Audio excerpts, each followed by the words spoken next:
Hi, everybody. I'm Mel Doerr, the Aloha Shirt Psychic, and welcome to my YouTube channel. If you like my channel, everybody please hit the thumbs up and subscribe. I'm going to start with when I get back from Europe. I'm leaving next week. I'm going to teach a seminar in Slovakia, and I've got my friend Eva, who's there now. She's going to translate for me, so I'm very excited about that. But when I get back, I'm going to start again every other Monday evening with Aloha Oracle for my members. They can ask questions. And of course, for everybody, I'll start doing more shows. I wanted to do a morning moments with Mel this morning, but time got away from me. And so, I see clients every day. So sometimes you got to juggle around things a bit. But I just heard that Trump's legal issues are coming back to bite him big. That's right, bite him big. On the insurrection case, I had predicted a long time ago that I saw another court case in addition to the felony charges, that the felony case that Trump was having in New York. I had predicted that there would be another court case. And I just heard today that another court case would come to fruition before the election. And I just heard today that the insurrection case has been returned to Judge Chutkan from the Supreme Court. So it's back in DC federal court. And she's going to set a schedule, which a hearing schedule. And I think that's probably what I was seeing. In that hearing schedule, I predict, or prognosticate, will happen very quickly. So Judge Chutkan has to sift through everything and all these hearings and figure out what was an official act of Trump and what wasn't, based on that ridiculous ruling that SCOTUS made. And I kept thinking, wow, justice is being served. Regardless of what SCOTUS ruled, justice is being served. Abraham Lincoln, he came through when I was at Lincoln's tomb, and he said, justice shall be done. And here we are. To put it bluntly, Donald Trump's butt is in a sling, a big one. Or is it a diaper? A diaper sling? I don't know. Okay.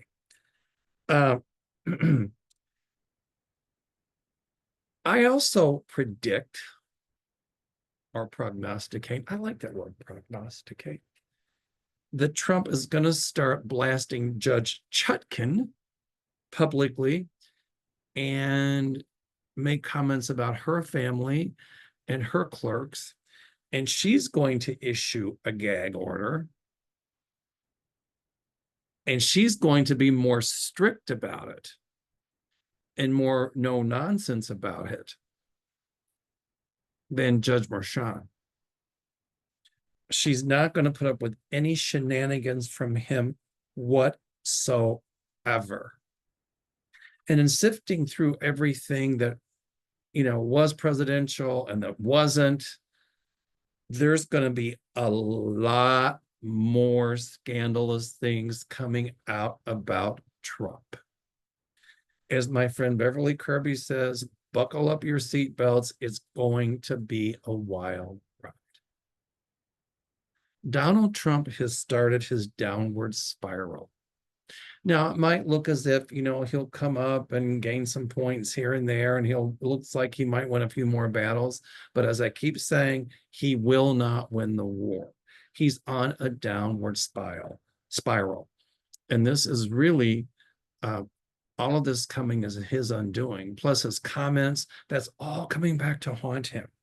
but he's going to try to intimidate this judge and, you know, people associated with the trial, and she's not going to tolerate it. She's going to be really tough. There's so much coming out about Trump with this insurrection thing. A lot of Republicans are going to testify, and it's going to be clear that the stuff Trump did was not presidential. I think Jack Smith is going to just go for everything and say none of it was presidential. There, you know, Trump will win on a few points, but not most of them.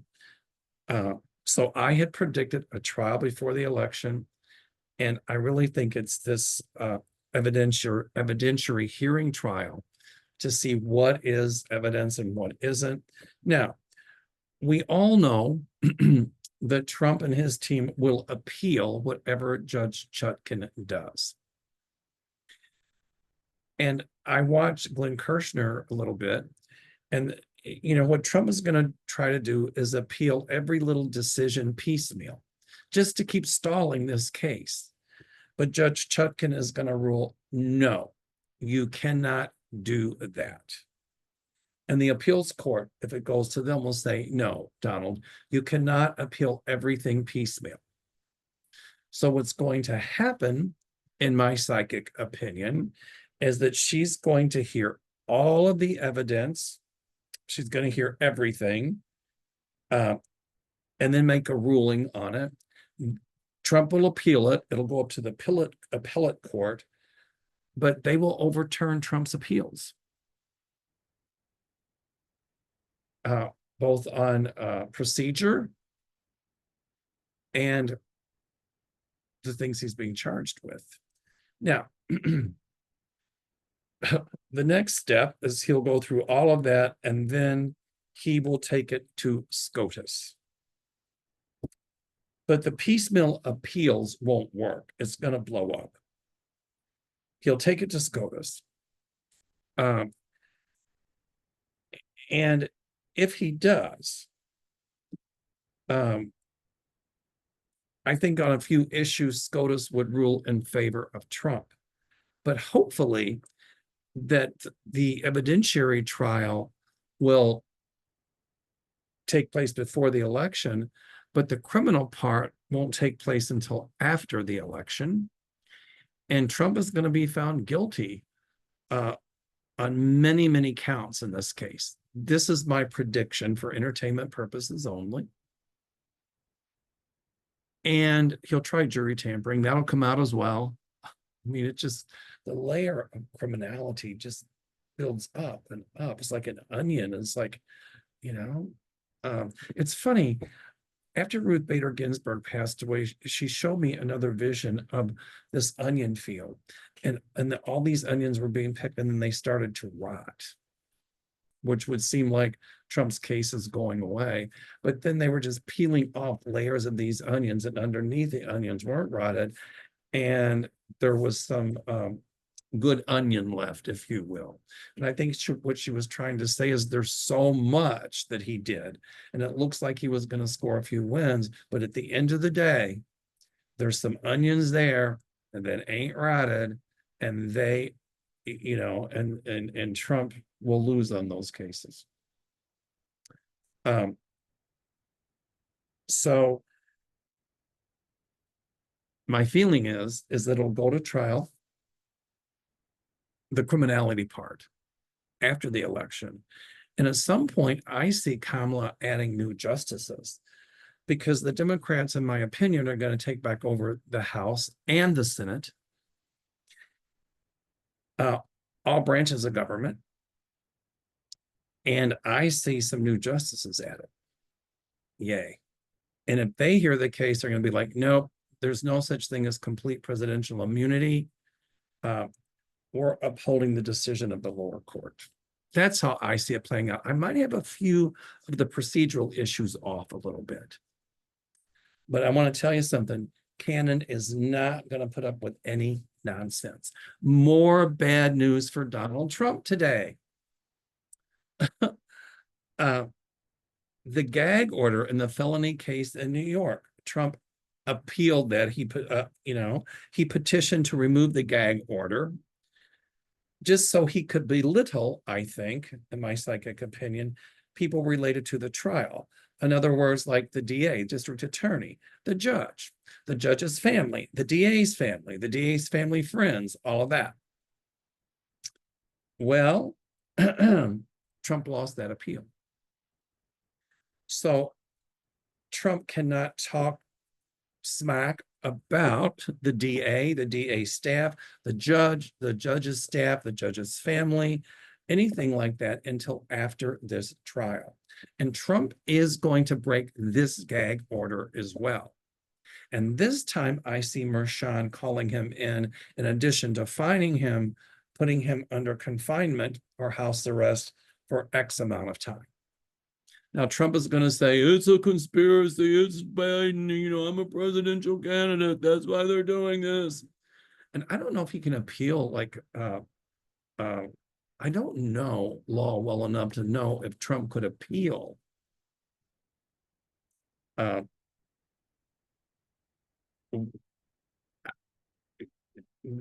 judge's order about being in contempt of court.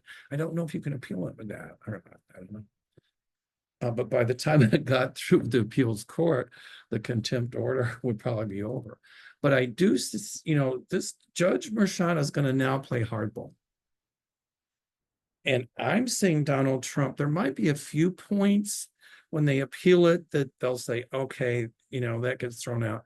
But my feeling is Judge Merchan, Trump is going to be found, he's going to be sentenced on most of the counts, most of them. And Trump ain't going to be happy about that decision. Plus, there's more bad news coming out because I think at some point the appeals court is going to overturn Eileen Loose Cannon's decision. And Trump will appeal that to SCOTUS. Well, we know how Clarence Thomas will vote on that one, right? But I don't know if the Supreme Court takes that case, they're crazy. But I see a new judge, and I see Jack Smith has found more evidence that Trump did after he was president. And I think the DOJ has now done some legal maneuvering so that the SCOTUS or Clarence Thomas or Alito can't say that Jack Smith is now working illegally, in other words. So the only reason that Clarence Thomas made that comment is because he knew that he was in deep water, because he too will be under investigation by the DOJ, as will Alito. And I see information coming out that's going to be presented to a grand jury. And I see Clarence Thomas and Alito being charged by a grand jury, and they're going to have to stand trial.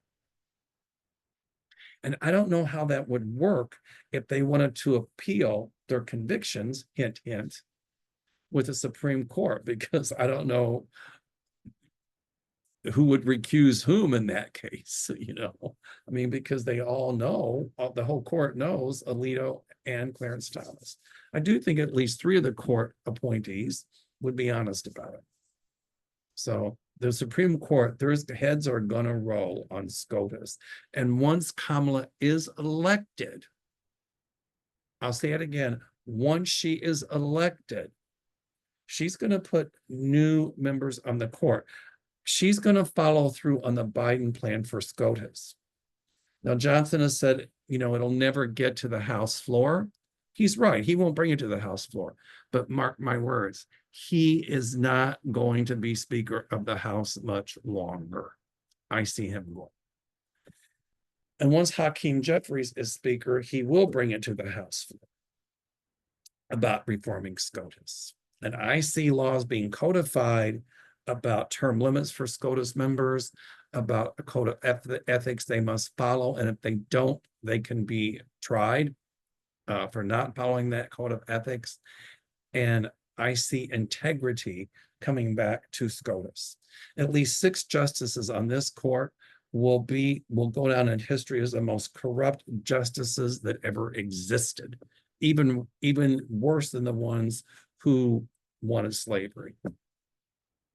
So, and I find it amazing that Donald Trump compared himself, actually had the unmitigated gall to compare himself to Abraham Lincoln and say that he was the best president since Abraham Lincoln. I found that funny. You know, I was looking at some things today about, and JD Vance, he's down in favorability to -15, from a -6 to a -15 in 7 days. Many Republicans don't like him. And I saw Trump trying to backpedal when Trump was doing that interview with the Association of Black Journalists. Oh, he didn't mean it. You know, he's family, blah, blah, blah. Donald, we know what JD Vance meant. We're not stupid. But Kamala has seen a huge gain. She's up in the battleground state. She's got a +4 favorability rating. And you know what you have to look at, not so much individual polls, but the trend lines. And she is trending way upward. And guess which way Trump is going? The opposite. And so is Vance.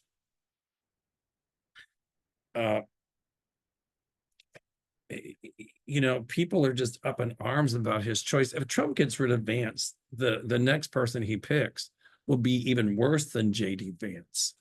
So we'll see how that plays out. But Trump's got a lot more legal problems coming. And I think there's something huge that's going to come, even bigger than what happened today. Huge about Trump. And it's not going to be pretty. I don't know if it's the Epstein case or whatever, but boy, you know, I heard Donald Trump today called into a radio show and he said, "They're calling me weird. I'm not weird."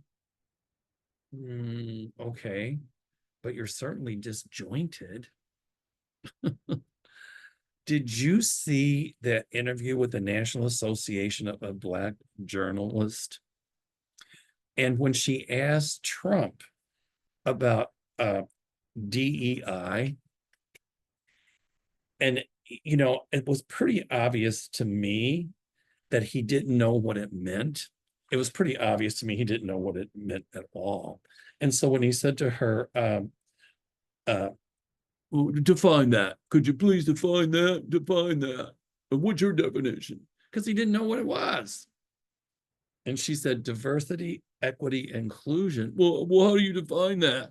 And she said, I just did. And then he swung around and said, well, you know, Kamala was Indian. She was an Indian, and now she's saying she's black. She's not black. You know, it was so reminiscent of that whole birther thing with Barack Obama.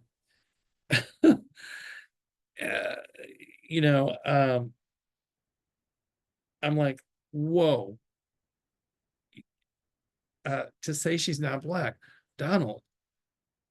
And I think that people were coming out with her birth certificate and things like that, and these video clips of stuff. You see, she's not black. I mean, it's ridiculous. It's racist, it's bigoted, and it's ridiculous. You know, people might have drank that Kool-Aid, that Kool-Aid with Barack Obama. They're not going to drink it with this BS about Kamala. They're just not. My bigger question with all of this, my bigger question is, what difference does it make what nationality? She's an American. What difference does it make where her ancestors came from? Okay, Jamaican, African, you know, Jamaican, black, and East Indian. What difference does it make? They shouldn't even be bringing this up. I mean, how about if the person is qualified for the job? You know, I think I think Trump kind of planned a comment like that. Um, uh, because again, he's playing to the racist, he's playing to the bigots, he's playing to that base of the MAGAs. And his base will be his base, but a lot of other people are giving him the middle finger, and a lot of Republicans are saying they're not going to vote for him. They'll vote for Kamala Harris. So here's her birth certificate. She's Indian, not black. I mean, what is that about? It's a birther thing. Donald Trump, as I said earlier in this video, his downfall has begun. He's losing popularity, but he will say anything to be in the spotlight. But the more he talks about Kamala's not black, whoever she picks for a vice president, we know they're going to try to crucify that one too. It's making him go down in the polls, and going to continue to make him go down in the polls. He's working behind the scenes to try to get some dirt on Kamala and whoever she'll pick as vice president. And he'll try right before the election to come out with some crap to make her look bad. But you know what? It's not going to work. And now Trump is even taking credit for bringing the hostages home. Have you ever noticed that he takes credit for stuff he hasn't done? It was just so disjointed what he said. That Putin let the hostages go because Putin knows if I'm president, he's afraid of me. He's going to be afraid of me. Donald, you were president. You didn't do one flippin' iota to get those hostages home. It was Joe Biden and his administration that did the negotiating to bring them home. Let's talk about some accomplishments that's going on now. I think Kamala, and I don't know if it's Buttigieg, but Biden, they're fighting airlines to keep price gouging from happening. And I had predicted a long time ago that there would be legislation to stop price gouging. And what they're saying with the airlines is that, if family members want to sit together, they're charging more for that. And they're trying to pass legislation to say, no, you can't do that. They're going to stop the price gouging. And what was Donald Trump talking about? Bitcoin. Well, here's what I predict about Bitcoin, my psychic prediction. It'll gain and gain and gain in value because a bunch of people like Trump are they going to buy it all up, and when it's supply and demand. So when somebody buys it all up, could it even be Russia or North Korea, whoever, it makes the prices go up because there's less supply. And then what at some point they're going to do is dump it back in the market, and it would cause the market to crash again after the election. So Trump is talking about Bitcoin when he should be talking about, now I believe they should regulate Bitcoin, but when he should be talking about the issues we have in this country. I mean, he'll say and do anything to stay in power. His own nephew came out and said he was voting for Kamala. His nephew said Trump is scared. But just because we have Kamala, and just because we're going to have a dynamite vice presidential candidate she'll pick, doesn't mean that we've won the election. We must let our voices be heard. If you have one spare nickel, donate it to Kamala.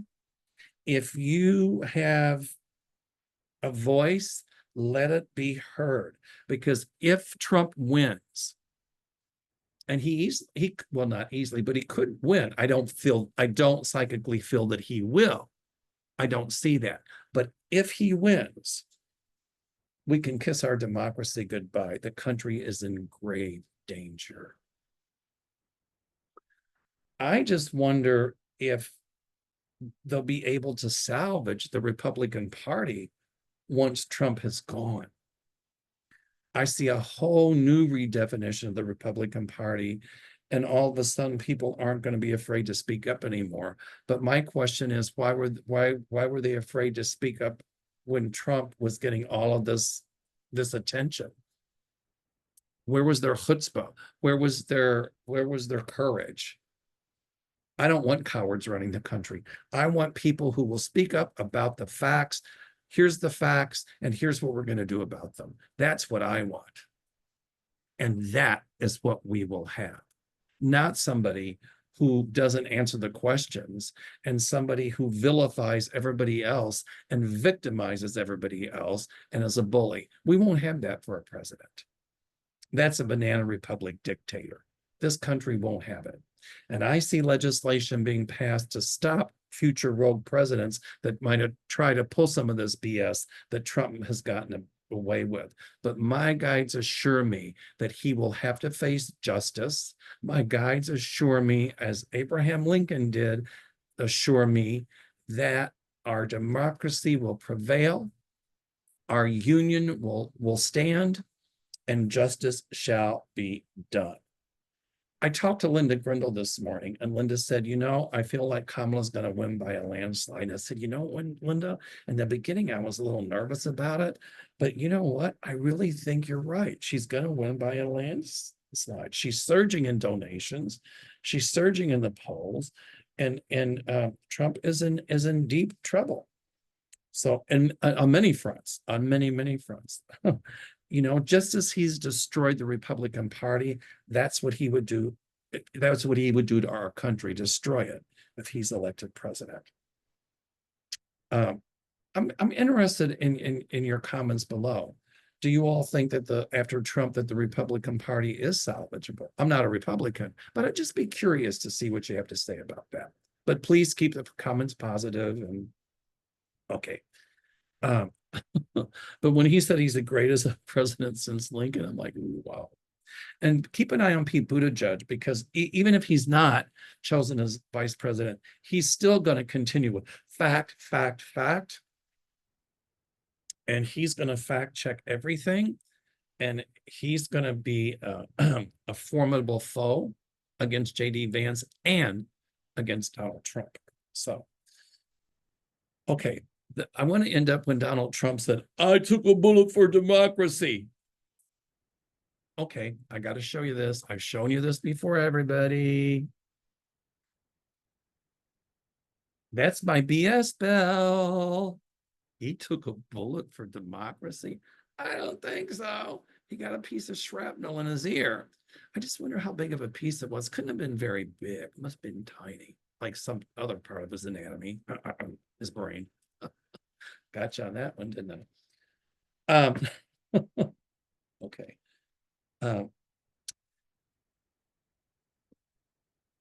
Chuck Schumer has rolled out something today called the No Kings Act. And I love this.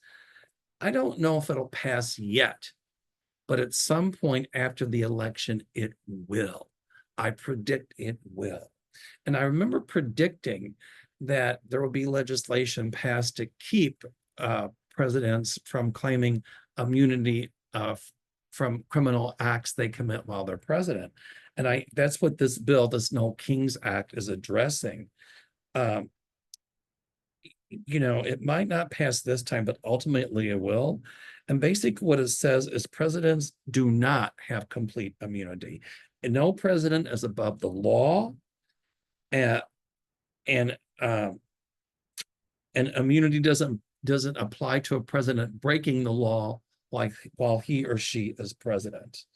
So I see legislation like that being passed at some point a lot sooner than later. So I just wanted to come on and do a Moments with Mel. All right, everybody stay safe, stay well. I'm going to be coming on a lot more, but I'll be in Europe next week. I'll try to do some shows from Europe. I don't know if I'll be able to, but anyway, it's my pleasure. Thank you for your support. Thank you for your loving support. an infomercial real quick. We've got about 4 spaces left for our Chicago event. At the end of September. It's going to be September, the evening of the 26th, all day the 27th, and all day the 28th. I've got openings on my Italian and French Riviera cruise in May of next year. I've got openings for Peru, September 16th. That's going to be an incredible trip to go to Machu Picchu and all kinds of neat stuff. And also, I've just got an Iceland tour that I've got openings for. So if you're interested, and if you want to come to our seminar, it is selling out. Call the office at 847-590-5411. Again, the office at 847-590-5411. And hit the thumbs up and subscribe. All right. Aloha, namaste, and thank you for your loving support. 847-590-5411.